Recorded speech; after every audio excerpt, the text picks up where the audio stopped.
I only said one sentence. "You're not my father." What followed was the crash of a chair toppling over, the stench of beer, and my mother's wedding ring rolling across the hardwood floor. They told me, "Don't make family matters public." I chose to make it public.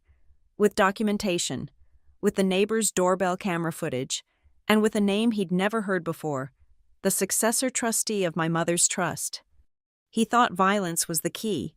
He didn't know I held the entire lock: evidence, lawyers, restraining orders, and control of the house. My name is Nora Hale, and at 32, I never imagined I'd be living in my childhood bedroom again, staring at the same water stain on the ceiling that looked like a rabbit when I was 12.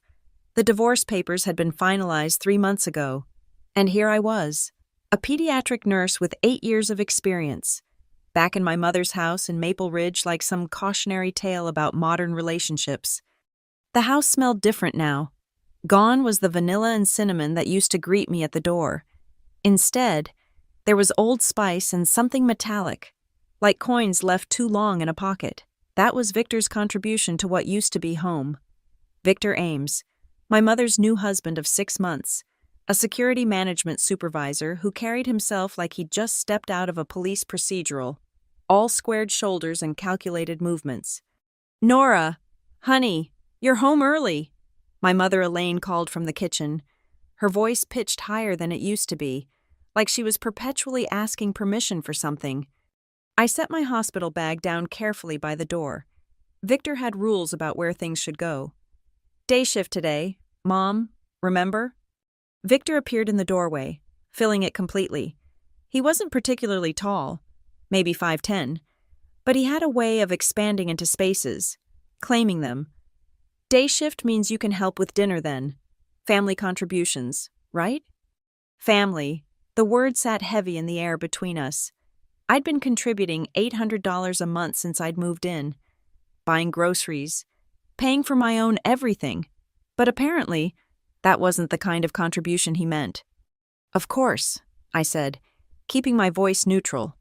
3 more months, I told myself, 3 more months of saving and I'd have enough for a security deposit and first month's rent somewhere else. Dinner was pot roast, Victor's favorite. He sat at the head of the table, my father's old spot, cutting his meat with deliberate precision. Mom kept glancing between us like a referee waiting for a whistle to blow. "Saw Mrs. Patterson at the store today," Victor said, not looking up from his plate. "Told her my daughter was a nurse. She was impressed." The meat turned to sawdust in my mouth. "I'm sure she was. You could have acknowledged it properly, would have been polite." "I wasn't there, Victor." He set his knife down with a soft click. "No, but when she sees you, she'll expect you to know we talked, about how proud your dad is." Mom's fork scraped against her plate. The sound filled the silence. "You're not my dad," I said quietly. "My dad died 10 years ago." Victor smiled then, the kind of smile that didn't reach his eyes. "In this house, Nora, we're a family. Families have certain structures, hierarchies. You'd do well to remember that." Later, I heard him in the garage, changing the locks on the storage area where I'd put some boxes. "For security," he told Mom when she asked. "Can't be too careful these days." I started keeping notes that night, a habit from work. Time, date, incident, witnesses, just like documenting patient care. Except the patient was my own sanity. Victor had installed new locks, 10:47 p.m., Tuesday, no permission asked. Victor had collected the mail before I got home, 4 days running, including my credit card statement.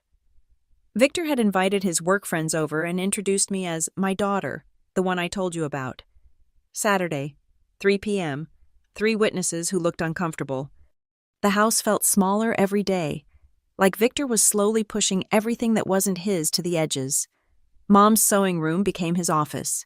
The garage transformed into his workshop. Even the kitchen timers had to be set his way. Digital, not analog, because precision matters in everything, Nora. He was generous in public, I'd give him that. Picked up restaurant tabs, tipped well, held doors. The neighbors thought he was wonderful. Your mother's so lucky. Mrs. Nguyen told me once, such a gentleman. But gentlemen don't monitor your phone calls from the next room. Gentlemen don't make comments about your friends being bad influences when they've never met them. Gentlemen don't insist on being called dad by a grown woman who buried her actual father a decade ago. I kept my head down, worked my shifts, saved my money. The night schedule at Northline Pediatric Care was my escape. 12 hours of actual purpose, of being good at something, of being needed for real reasons, not manufactured ones. Where were you until 8:30?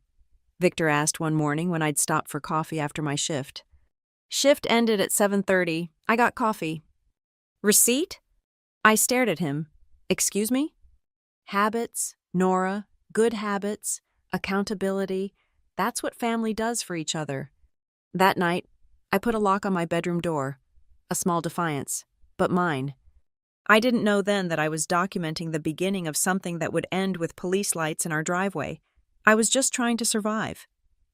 One carefully noted incident at a time, in a house where even the air felt like it belonged to someone else. The lock on my bedroom door lasted exactly 3 days before Victor removed it while I was at work. Fire hazard, he explained, standing in my doorway with a screwdriver in hand, the brass hardware already in his pocket. What if there was an emergency and we couldn't get to you? Mom stood behind him, wringing her hands. He's just concerned about safety, honey. Safety. That word had become his favorite weapon, sharp enough to cut through any argument. Safety was why he collected my mail. Identity theft was rampant. Safety was why he needed to know my work schedule, in case something happened. Safety was why my friend Maria couldn't come over anymore. Her ex-boyfriend had a record. Maria's ex moved to Portland 2 years ago. I said, "You can never be too careful." Victor's tone suggested the conversation was over. It always was. The kitchen became his next territory to conquer. Sunday meal prep, something I'd done since nursing school to save money and time, was now inconsiderate of shared space. My labeled containers were moved to the bottom shelf, then the back of the fridge, then disappeared entirely one Tuesday. They were expired, he said when I asked. I made them 2 days ago. Looked questionable to me. Food poisoning is serious. Nora, you should know that. Being medical personnel. Medical personnel. Not a nurse. Not even in healthcare. Medical personnel. Like I was some abstract concept instead of someone who'd held crying children through procedures, who'd caught pneumonia before it turned critical, who'd been commended by the chief of pediatrics just last month. The comments accumulated like water damage, invisible at first, then suddenly everywhere. Night shifts are really for nurses without families. Your car takes up a lot of driveway space. That scrub color makes you look tired. Each observation came wrapped in concern, delivered with that practiced smile. Mom adapted by shrinking. She cooked what he wanted, watched his shows, laughed at his stories about the incompetent people he dealt with at work. When I tried to take her to lunch one Saturday, just the two of us, she hesitated. Victor likes us all to have meals together on weekends, family time. We're family, Mom, you and me. She looked away. Don't make this harder than it needs to be. The financial manipulation started subtly. The house payment was $1,800 a month, he announced at dinner one night. Apropos of nothing, utilities were another $400. Groceries? Well, food prices were insane these days. Everyone under this roof should contribute proportionally to their ability, he said, cutting into his steak. That's only fair. I was already paying $800 a month, buying my own food, covering my car insurance, phone, everything else. But now he wanted transparency, a spreadsheet, receipts, just so we're all on the same page. I kept copies of everything, every Venmo payment, every grocery receipt, every utility bill I glimpsed on the counter before he shuffled it away into his household files. My notebook grew thicker. The dad issue became his fixation. At first, it was subtle, referring to himself as your father when talking to me about household matters. Then came the corrections. I'd say, Victor wants the garage cleaned. And he'd interject, Your dad. Your dad wants the garage cleaned." "My dad is dead," I said one evening, exhausted after a 12-hour shift with 3 emergency admits. "That's a horrible thing to say in front of your mother," he responded, as if her husband's death was something I'd invented to hurt her. Mom's eyes were wet. Maybe it wouldn't hurt to call him Dad? I looked at her, really looked at her. She'd lost weight. Her hair, always perfectly styled, hung limp. "Mom, do you hear yourself?" "I hear someone being unnecessarily difficult," Victor said. "Your mother and I are married. In this house, we're a family unit. The least you can do is respect that." Respect, another weapon word. Respect meant compliance. Respect meant silence. Respect meant calling a controlling stranger by a title he hadn't earned and didn't deserve. His friends started coming over more often. Poker nights that ran loud until 2 a.m., even when I had early shifts. "Sorry, Dad's having the guys over," he'd tell them, gesture toward my room. "Kids, right?" They'd laugh uncomfortably. These men who knew I was 32, who could see I was an adult, but who played along because what else do you do? One night, I came home to find my laptop open on the kitchen table, my banking page still visible in the browser. "You left it unlocked," Victor said from his chair in the living room. "Anyone could have accessed your information. I locked it for you." My hands shook as I closed the laptop. "That's a violation of privacy." "Privacy?" He stood up slowly. "In my house? The house I pay for? The roof I provide? You want to talk about privacy when you're living off my generosity? I pay rent, I buy groceries, You exist here because I allow it, because I love your mother enough to tolerate her adult daughter's failure to launch." The words hung in the air like smoke. Mom was in the doorway now, silent, small, choosing her survival over mine. That night, I screenshot my bank statements, uploaded them to a cloud account he didn't know about, and started looking for apartments I couldn't quite afford yet. 3 months? I'd told myself, but the water damage was spreading, and I wasn't sure the house would stand that long. Saturday dinner was supposed to be Victor's triumph. He'd invited Tom Brennan, his regional manager, and Tom's wife Joyce for what he called a family evening. Mom spent all day cooking. Lamb, which we never had, fingerling potatoes, asparagus with hollandaise. The good china came out, the one from her mother that usually lived behind glass. I'd worked a double Friday into Saturday morning, barely slept 4 hours, but Victor insisted I be there. "Family shows up," he said. "That's what family does." The Brennans arrived at 6.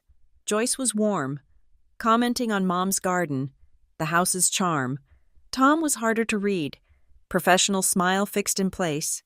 Victor poured wine liberally, playing the gracious host.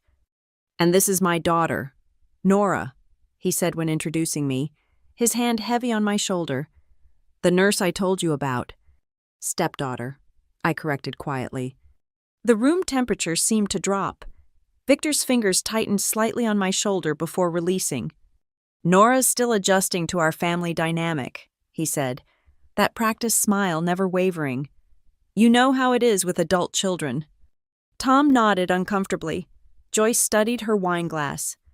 We sat down to dinner. Victor at the head, Mom at the opposite end, the Brennans on one side, me across from them. The conversation flowed around work, the economy, plans for summer vacation, normal things, safe things. Then Tom asked about my work at the hospital, genuinely interested. I was explaining a new pediatric protocol when Victor interrupted. "Tell Tom what you call me at the hospital," he said, cutting through my sentence like a blade through paper. I set down my fork carefully. "I don't talk about my personal life at work. She tells people I'm just Victor." He made air quotes, chuckling like it was amusing. "Not my dad or my father, just Victor, like I'm some stranger." "Because that's your name," I said evenly. The silence stretched. Mom's breathing was audible. Joyce reached for her water glass. "In this house," Victor said, his voice carrying that dangerous calm. You call me Dad. That's basic respect. You're not my father. The words hung there. Simple, true, devastating to his performance. Victor's face flushed dark red. He stood abruptly, his chair scraping against hardwood. Excuse us for just a moment. His hand clamped on my upper arm, yanking me to standing. Mom made a small sound, protest or fear. I couldn't tell. The room spun slightly, exhaustion and adrenaline colliding. I pulled back, but his grip tightened, fingers digging deep. Let go. My voice was steady, clinical, the same tone I used with agitated patients. We're going to discuss this privately. He pulled harder. I said let go. The next moments fractured into snapshots, me twisting away, him lunging forward, my hip hitting the table corner, the wine bottle toppling, red spreading across white linen like bloodwork, his hand shoving my shoulder, hard, the chair catching my legs, gravity winning. The crash was enormous, china shattered, my wrist hit wrong, pain shooting up to my elbow. Mom's wedding ring, she'd been nervously spinning it, flew off her finger, rolling across the floor with a metallic whisper that somehow cut through everything else. Jesus Christ, Victor! Tom Brennan was on his feet. I stayed down for a moment, assessing. Wrist, painful but mobile. Shoulder, throbbing. Hip, bruised. All functional. Nothing broken. Victor stood over me, breathing hard, beer heavy on his breath from the pre-dinner drinks he'd had in the garage. Get up, he said. Stop making a scene. We're leaving. Joyce was already at the door. Tom beside her. Elaine, do you need? We're fine. Victor answered for her. Just a family disagreement. Tom looked directly at me, still on the floor. Are you hurt? I'm a nurse, I said, getting carefully to my feet, cradling my wrist. I know what to do. They left. Of course they left. What else could they do? But I saw Joyce typing on her phone as they walked to their car, and their porch light was still on when I looked out the window 20 minutes later. Victor had retreated to the garage. Mom stood in the ruins of her dinner party, holding her retrieved ring like evidence. He didn't mean, she started. Don't. I was already getting my keys, my work bag. Just don't. Where are you going? To document this properly. The emergency department at Riverside Medical was quiet for a Saturday night. I knew the triage nurse, Karina, from professional conferences. She took one look at my wrist, the forming bruises, and her expression hardened. Domestic? Yes. She didn't ask if I wanted to file a report. She simply started the protocol. Photos, clinical, harsh under fluorescent lights, x-rays for the wrist, not broken, just sprained, documentation of every mark, every tender spot, measured and recorded. The attending physician, Dr. Moss, was thorough, professional, asking questions that built a legal record with each answer. The neighbor has a doorbell camera. I told Karina as she wrapped my wrist. The Brennans, 2 houses down, it might have caught audio, maybe video through the window. She squeezed my uninjured hand. What do you need? Time, I said, and copies of everything. I sat in my car in the hospital parking lot until dawn, watching the sky lighten. My phone dark, despite 12 missed calls from Mom. 6 from Victor. My wrist throbbed in time with my heartbeat. Everything smelled like antiseptic and fear. But I had paperwork now, official documentation, evidence. In this house, Victor had said, you call me Dad. No, in this house, I was done being his victim. Monday morning. I walked into Maple Ridge Legal Aid with a folder that had grown thick over the weekend. The office was cramped, fluorescent lights flickering, but Jennifer Reeves, the attorney assigned to my case, had eyes that missed nothing. This is thorough, she said, paging through my documentation, photos time-stamped from the hospital, the ER report with Dr. Moss's careful notes, screenshots of text messages, Victor's escalating demands, Mom's pleas to keep the peace, my own measured responses, 3 months of notes in my precise handwriting, dates and times and witnesses marked. "I'm a nurse," I said. "Documentation is what I do." Jennifer smiled grimly. "It's going to help. Now, about the Brennans. You said they witnessed the incident." "Tom and Joyce Brennan, 447 Maple Street. Joyce was recording something on her phone as they left." "I'll reach out. Often witnesses are reluctant to get involved in domestic situations, but—" She looked at the photos of my bruised wrist again. This was in front of his boss. That changes things. The next part was harder. "I need to know about the house. My mom owns it. Or, I think she does. They got married 6 months ago." Jennifer's fingers flew across her keyboard. "Property records are public. Address? 451 Maple Street." More typing, then Jennifer's eyebrows rose. "Interesting. The property is held in trust. The Elaine Morrison Revocable Trust. Your mother is the trustee. Is Morrison her maiden name?" "Her first husband's name, my father." "And the successor trustee?" More typing. "That would be you. Nora Hale, appointed 2018. The room seemed to shift. "I'm sorry, what?" "Your mother put the house in a trust, probably for estate planning. You're named as successor trustee, meaning if she becomes incapacitated or passes away, you control the property. But here's the interesting part." Jennifer turned her screen toward me. "Victor Ames isn't mentioned anywhere. He's not a beneficiary, not a co-trustee. Legally, he's just a resident, a tenant without a lease." I stared at the screen, at the legal language that suddenly looked like armor. He doesn't know. Based on his behavior, I'd say not. Now, let's talk about the restraining order. The temporary restraining order was granted Wednesday afternoon. Jennifer had been right about the Brennans. Joyce had not only recorded video but had called 911 from her car, creating an official record. Tom Brennan provided a written statement about what he'd witnessed, professional reputation on the line. But the real gift came from an unexpected source. Mrs. Nguyen, the neighbor who'd called Victor a gentleman. "I have something you need to see," she said when I knocked on her door Thursday evening.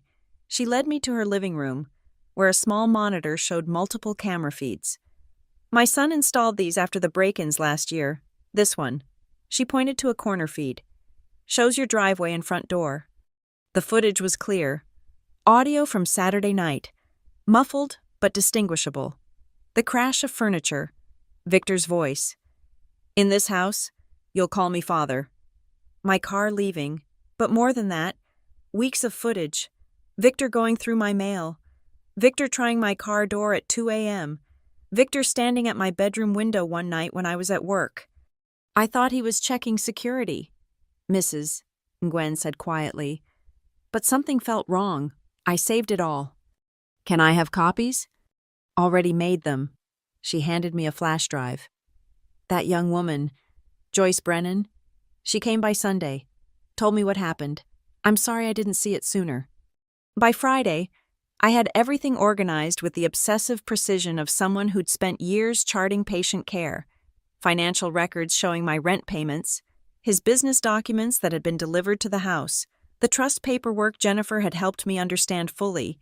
Victor had been using the house address for his private security company, Ames Secure LLC, without authorization. He'd been claiming home office deductions on a property he didn't own. Jennifer laid it out like a treatment plan. "The restraining order is temporary. We'll need to go to court to make it permanent. But with this evidence, that won't be difficult.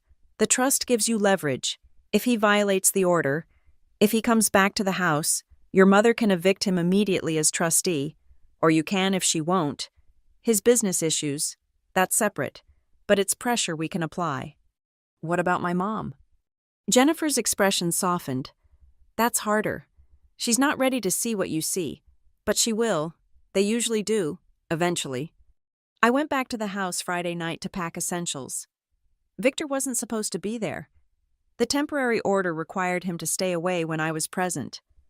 Mom sat at the kitchen table, looking older than her 58 years. "You're destroying this family," she said quietly. "There was no family, Mom, just control disguised as care. He loves me. He loves power. There's a difference. I pulled out the trust documents, laid them on the table. Did you know I'm the successor trustee? That Victor has no legal claim to this house? Her face went pale. That was before I meant to change it. But you didn't. Some part of you knew. Some part of you protected us both. She picked up her wedding ring, still loose from weight loss, and turned it in the light. He wasn't like this at first. They never are. I packed methodically. Clothes, documents, the external drive with all my evidence backed up twice more. Mom watched from the doorway. Where will you stay? Maria's couch for now, then my own place. I've been saving. With the money you should have been spending on your future. This is my future. Mom, one where I don't have to call a stranger dad to keep the peace. As I loaded my car, I saw Joyce Brennan watching from her window. She raised her hand. Solidarity, support, witness. I waved back. The restraining order was just paper, but paper with teeth. The trust documents were better. They were a cage Victor had never seen closing around him. He thought the house was his castle. He was about to learn he'd never held the deed. The unraveling started with a FedEx package that arrived at Maria's apartment where I was staying. The return address was Ames Secure LLC, but the contents were meant for a client. Contracts for security services at 3 local warehouses. The cover letter referenced our corporate headquarters at 451 Maple Street. My mother's house, listed as corporate headquarters. I called Jennifer immediately. Is this mail fraud? Better. It's business fraud and potentially tax fraud. Has he been claiming business expenses against that address? I thought about the receipts I'd photographed. His home office setup in Mom's sewing room. The business calls at all hours. I think so. Forward everything to me. And Nora? Start checking if any business licenses list that address. The city's business registry was online, searchable, public. Ames Secure LLC was registered to 451 Maple Street. So was Ames Consulting Group and VM Security Solutions. VM for Victor and, I realized with a sick feeling, Elaine Marie. My mother's first and middle names. 3 businesses, 1 house he didn't own. My mother's name used without her knowledge. I screenshot everything, then dove deeper. The Better Business Bureau had complaints. 2 clients saying equipment was delivered to the wrong address. 1 mentioning they'd been told to send payments to a residential address that seemed unprofessional. The state's tax board showed Ames Secure LLC was behind on quarterly payments.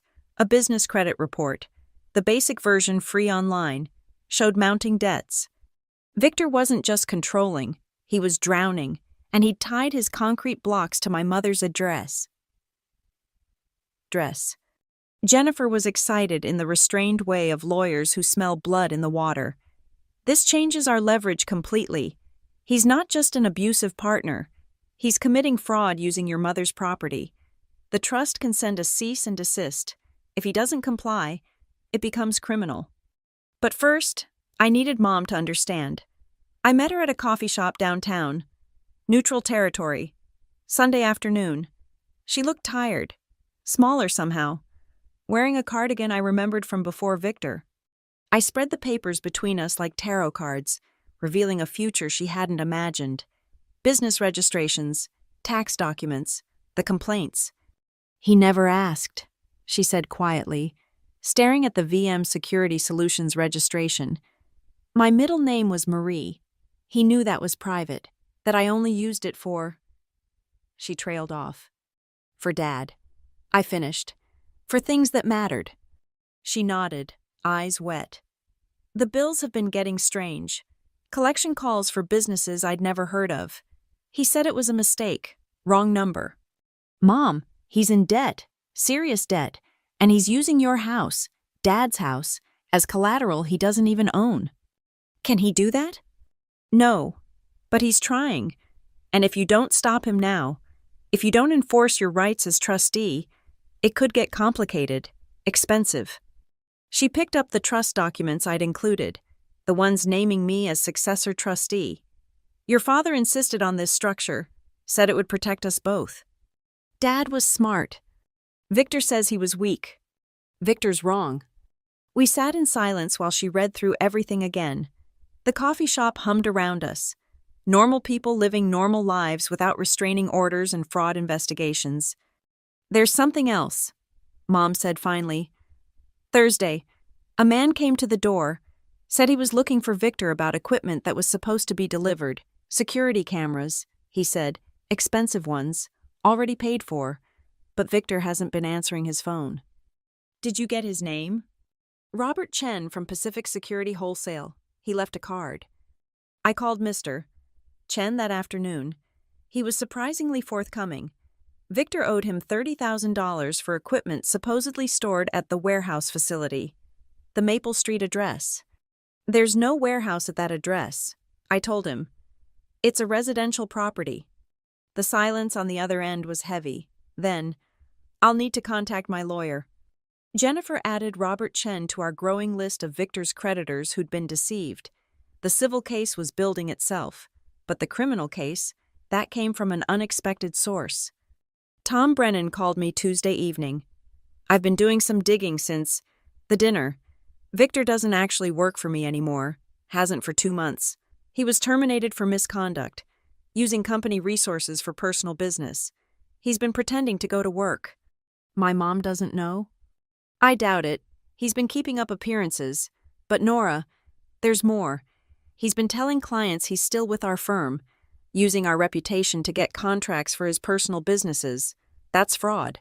My company's lawyers are now involved. The house of cards was collapsing. Victor had built his authority on lies. Successful businessman, providing husband, head of household, but he was unemployed, in debt, and squatting in a house he didn't own. I updated my documentation, adding each new revelation to the file. Jennifer began preparing letters. Cease and desist for the business usage. Demand to vacate based on fraud. Notice of trust enforcement. Mom had to sign them as trustee, but she was wavering. What if he changes? She asked during another coffee meeting. Men who shove women into furniture don't change. Mom, they escalate. It was just once. Once that you saw, Mrs. Gwen has footage of him trying my bedroom window. Tom Brennan fired him for fraud. Robert Chen is out $30,000. Which Victor do you think is real? The one who courted you? Or the one stealing your name for fake businesses? She signed the letters. By Friday, Victor had been served with 3 separate legal notices. The restraining order, now permanent, the cease and desist for business use of the property, and a formal eviction notice giving him 30 days to vacate. Jennifer had coordinated with Tom Brennan's corporate lawyers and Robert Chen's attorney. The walls were closing in. But Victor wasn't the type to go quietly. His response came at 11 p.m. Friday night. Not through lawyers, but through the front door he wasn't supposed to approach. The doorbell camera caught everything. The pounding started at 11:07 p.m. I know the exact time because I was on the phone with 911 by 11:08, reading the restraining order number in the calm, clinical voice I used for code blues. Ma'am, stay on the line. Officers are en route. Mom stood frozen in the hallway, clutching her robe. I'd moved back temporarily after the legal notices were served, knowing Victor might react badly. I'd even put blue painter's tape on the kitchen floor, a physical line marking the minimum distance required by the restraining order. Open this door, Elaine. Victor's voice carried through the wood. This is my house. You're on speaker with 911, I called out, loud enough for the recording to catch. You're violating a restraining order. Order number 24 DV0892. The police are coming. I don't give a damn about your papers. A man has a right to his own home. It's not your home, I said, still in that emergency room voice. It never was. The pounding intensified. Mom flinched with each hit. I stayed at the kitchen table, phone on speaker, documenting everything in my notebook while the dispatcher kept us on the line. Time, 11:11 p.m. Volume, aggressive. Threats, claiming ownership. Mrs. Nguyen's porch light flicked on. Then the Brennans. The street was watching. Elaine, I know you're listening. Victor's tone shifted. attempting softness. Baby, we can work this out. Tell your daughter to stop this nonsense. We're married. Married people don't need restraining orders. Mom took a step toward the door. I shook my head. Mrs. Hale, do not open the door. The dispatcher instructed. Officers are 3 minutes out. You turned my wife against me. Victor was back to shouting. You poisoned her mind. A daughter should respect her father. You're not my father, I said clearly for the recording. Something hit the door. His fist, his foot, I couldn't tell, but the frame shook. He's attempting to breach the door. I reported to dispatch. We're moving to the back of the house. I guided Mom to her bedroom, the furthest point from the front entrance. She was shaking. What if he breaks in? Then he goes to jail for a long time. I said, but he won't. He's performing. This is all performance. The sirens came at 11:14 p.m. The pounding stopped immediately. I heard Victor's voice change, suddenly reasonable, confused. The concerned husband just trying to talk to his wife. I walked back to the front door, staying behind the tape line, watching through the peephole. 2 officers stood on our porch, Victor between them, gesturing calmly. The concerned citizen act. Officers, there's been a misunderstanding, he was saying. My stepdaughter and I had a disagreement. She's overreacting. I opened the door just wide enough to be seen, holding up the restraining order. Officer Martinez. I read his nameplate.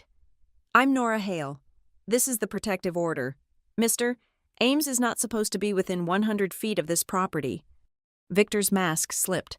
That's my house. My name is on the bills. Utility bills aren't ownership documents, Officer Martinez said calmly. Sir, are you aware of this restraining order? It's bullshit. Excuse my language, but a man... Sir, yes or no, are you aware of the restraining order? Victor's jaw clenched. Yes. Then you know you're in violation. Turn around, please. You're arresting me? For visiting my own home? For violating a protective order. Officer Martinez corrected. Turn around. The second officer, badge-reading Kim, was already taking photos. The door, the frame where Victor had hit it, the blue tape on the floor. Ma'am, are you injured? No, we stayed inside. The 911 call should have everything recorded. Good thinking. Mom appeared behind me, finally finding her voice. I want him arrested. I'm pressing charges. Victor's head snapped toward her. Elaine, baby, don't. You used my middle name for a fake business, she said quietly. Marie was private. That was mine. The confusion on his face was almost comical.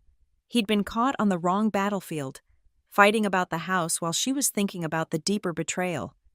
They cuffed him at 11:23 p.m., Mrs. Nguyen was openly recording from her porch. Joyce Brennan stood in her driveway, arms crossed, bearing witness. The whole street was watching Victor's authority crumble.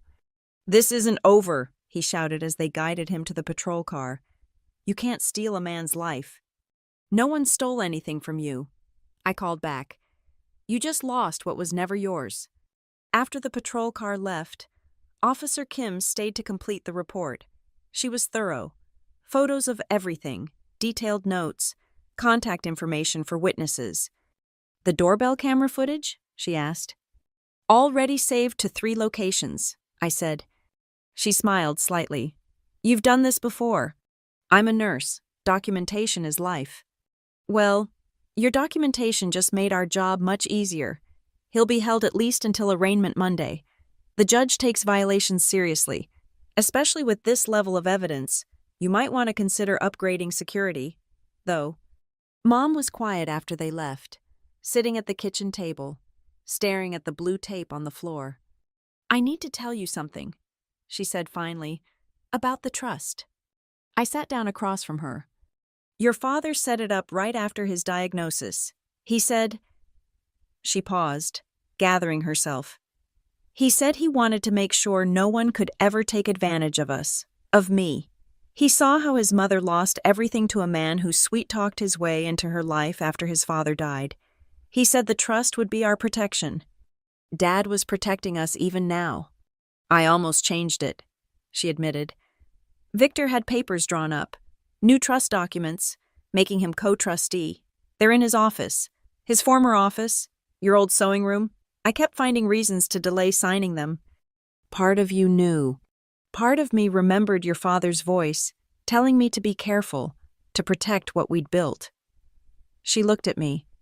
I'm sorry I didn't listen sooner. You're listening now. We spent the next 2 hours changing every lock in the house, using new hardware I'd bought earlier that week. Mom held the flashlight while I worked, both of us reclaiming the space screw by screw. At 2 a.m., we stood in the kitchen, looking at the blue tape still marking the floor. Leave it for now, Mom said. Evidence for court. She was learning. The meeting was scheduled for Thursday evening. 7 p.m. Jennifer had orchestrated it carefully. A formal resolution conference at the house, with all parties present.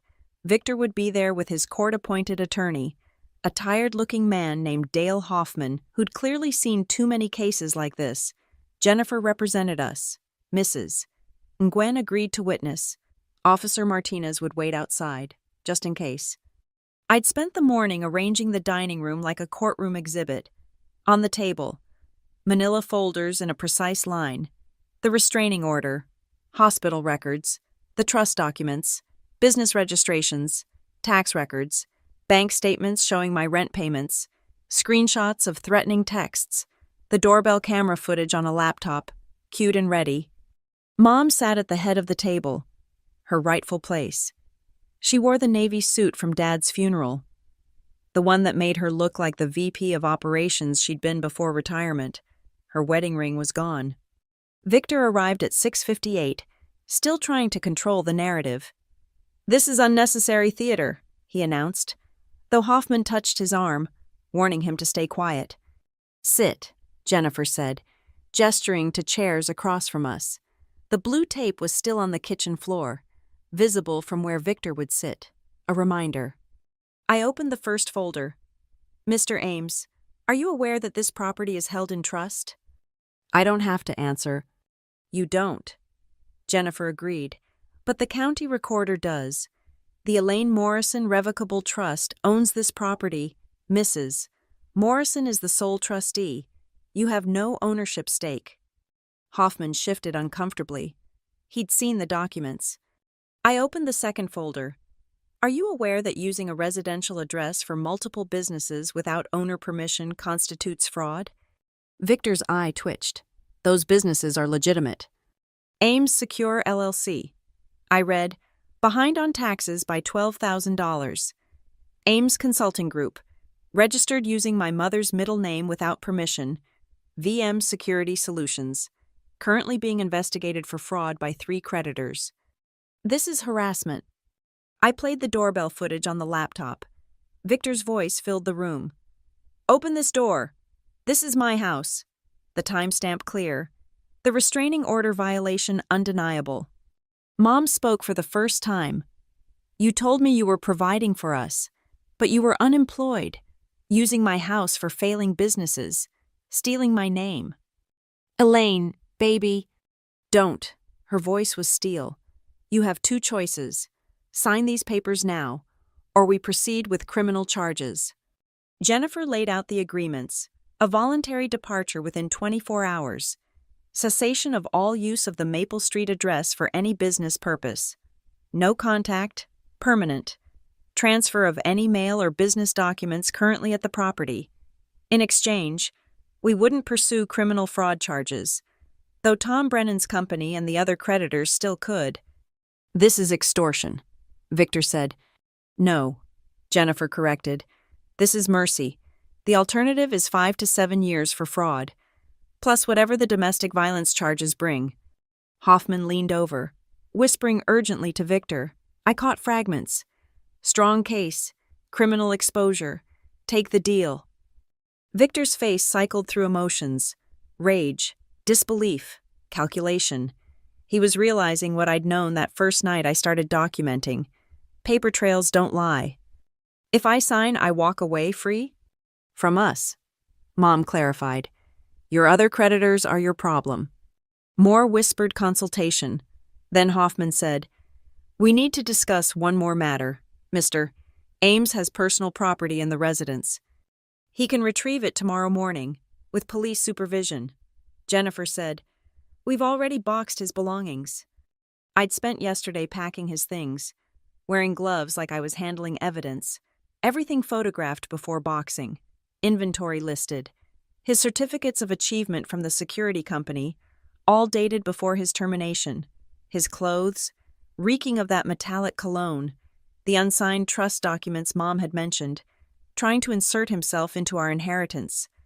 "My tools," Victor started, "are in the garage," I said. "Except for the ones that belong to the house. We have receipts differentiating them." He stared at me, really looked at me for the first time, not as an obstacle to overcome or a subordinate to control, but as an opponent who'd outmaneuvered him. "You planned this." "No," I said. "I documented it. There's a difference. You gave me all the evidence. I just organized it." At 7:47 p.m., Victor signed the papers. His signature was sharp, angry, but legally binding. Hoffman gathered copies, looking relieved. "The criminal complaint?" he asked Jennifer. "Will be withdrawn upon confirmed departure and adherence to all terms." Victor stood abruptly, the chair scraping. For a moment, that familiar rage flashed. Mom flinched. I didn't. "In this house," he said, voice low, "I was trying to build something." "In this house," I replied. "You were a guest who forgot his place." He turned to Mom. "You'll regret this. When you're alone." "She's not alone," I said. "She never was. That's what you never understood. This house was full before you arrived. Full of memory, of love, of my father's protection even from the grave. You were the emptiness here." "Mrs." Nguyen opened the door before he could respond. She'd been listening from the kitchen. "Time to go." Officer Martinez was visible on the porch, not threatening, just present. Victor left without another word, Hoffman hurrying after him. We sat in silence for a full minute after the door closed. Then Mom reached across the table, passed all the evidence of Victor's deceptions, and took my hand. "Your father would be proud." "Dad would have never let him in the door." "No," she agreed. "But he also knew I'd need to learn some lessons myself. That's why he made sure you'd be here to help me learn them." Jennifer began gathering documents, organizing them into a final file. "Keep all of this. If he violates any terms, we'll need it for criminal proceedings." "He won't," I said. "Bullies are cowards when their bluffs are called." At 8:15, we walked Jennifer and Mrs. Nguyen to the door. The street was quiet, porch lights on like sentinels. Joyce Brennan waved from her window. The neighborhood had witnessed our reclamation. Mom stood in the doorway, looking at the brass numbers, 451, that had marked our home for 20 years. "Tomorrow, we change the locks again," she said, "just to be sure. Already have the new ones in my car." She smiled, the first real smile I'd seen in months. "Of course you do." We went inside our house, truly ours again, and Mom headed to the kitchen while I closed up the dining room. The blue tape was still on the floor. Tomorrow we'd remove it. Tonight, it was a victory line that Victor would never cross again. Friday morning arrived gray and drizzling. Perfect weather for an eviction. Victor showed up at 9 a.m. sharp with a rented U-Haul, Dale Hoffman beside him, and Officer Martinez supervising. I'd arranged his boxes in the garage, each one labeled, inventoried, photographed. 23 boxes of a life built on someone else's foundation. Victor didn't speak to us. He loaded boxes while Hoffman checked items off my inventory list. The work was quick, efficient, silent, except for the rain on the roof and the scrape of cardboard on concrete. At 9:43, he stopped at the last box. Inside were the framed certificates from Ames Secure LLC, the business cards with our address, the fake awards he'd bought online to hang in Mom's sewing room. He stared at them, then left the box. "That's everything," Hoffman said, comparing lists. "No," I said, pointing to the abandoned box. "That one too." "It's garbage," Victor said. his only words that morning. Then take your garbage with you. He loaded it roughly, the frames cracking inside. Then he turned. One last moment of the old Victor surfacing. You think you've won something here? No, I said. We just took back what was already ours. The U-Haul pulled away at 10:07 a.m. Officer Martinez waited until it turned the corner, then nodded to us and left. Mom and I stood in the empty garage, rain misting in through the open door. It's over, she said. But it wasn't, not quite. At 10:15, my phone rang. Tom Brennan's number. Nora, thought you should know. Victor just called my cell. He wanted a reference letter. Said he's leaving the state, starting fresh in Arizona. Asked me not to mention the termination. What did you tell him? The truth, that any reference would include the full details of his departure. He hung up on me. Within an hour, 3 more calls came. Robert Chen reported Victor had offered to settle for 10 cents on the dollar. Pacific Security Wholesale was filing charges regardless. A storage facility manager called asking about abandoned units under Victor's name at our address, 3 months behind on rent. Jennifer texted that Victor's lawyer confirmed he was leaving California entirely. The beauty of paper trails is they follow you. Every credit check, every background search, every Google of his name would reveal the wreckage he'd left in Maple Ridge. By noon, Mom and I were at the bank. She removed him from all accounts. Not that there was much left after his withdrawals, but symbolic victories matter too. The account that had been Victor and Elaine Ames became Elaine Morrison again. Her maiden name, her choice. I want to show you something, she said, leading me to a safety deposit box I didn't know existed.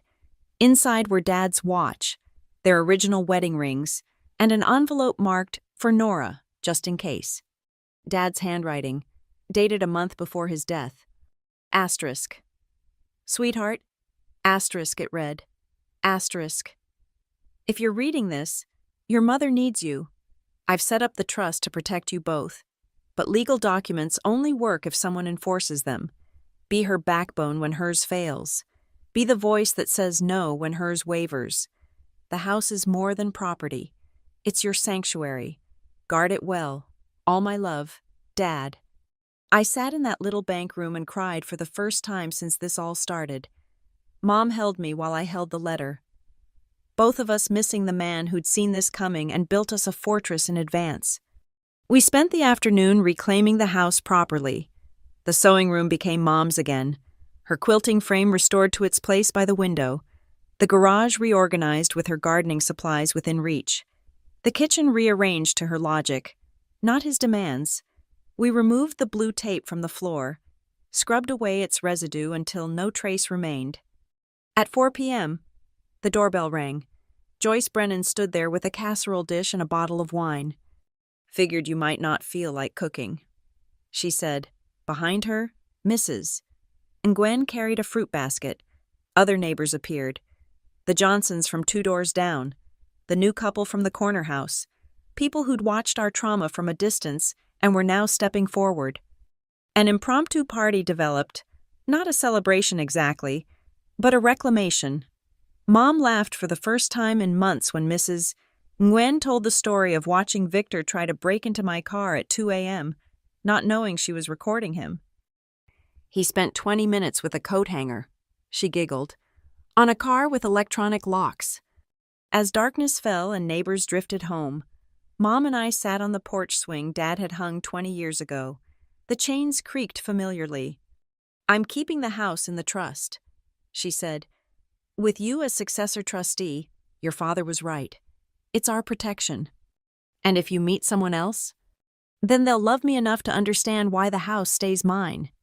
Sunday morning, Jennifer called with final news. Victor had been spotted at Phoenix Sky Harbor Airport by another client's investigator. He'd boarded a flight to Tampa, running from debts, from fraud investigations, from the hollow reputation he'd built on our foundation. He'll try this again, Jennifer warned. Men like him always do. Some other widow, some other house, some other stepdaughter to terrorize. Then we document everything publicly, I said. Court records are public. Business fraud investigations are public. The next woman who Googles him will find it all. I spent that evening uploading everything legally shareable to a website. Victor Ames Public Records.com. Just facts, just documents, just truth, searchable and permanent. Mom found me at the computer, reviewing the site one last time before making it live. "Is this vengeful?" she asked. "No," I said. "It's preventative medicine." She looked at the header photo. Our house, 451 Maple Street, bathed in morning sun. The locksmith van visible in the driveway from the day we changed everything. "Do it," she said. I clicked publish. The locks were changed. The papers were filed. The evidence was public. Victor was gone, carrying nothing but boxes of his own failures and a name that would forever search back to his sins. He thought violence was the key to control. He thought intimidation was power. He thought the house was his because he said so. He didn't understand that some locks can't be picked, some doors can't be forced, and some women document everything. In my mother's house, my father's house, our house, the keys had always been ours. We just had to remember where we'd put them. The rain had stopped. Sunday's sun broke through, lighting up the kitchen where Mom was making coffee in her favorite mug, the one Victor had hidden because it didn't match the set. It didn't match. It was perfect. It was ours. Everything was. Thank you so much for listening to my story. I'd love to know where you're tuning in from. Please drop a comment below and let's connect. If this story resonated with you, please subscribe to the channel and share your thoughts. Your experiences and perspectives mean everything to this community.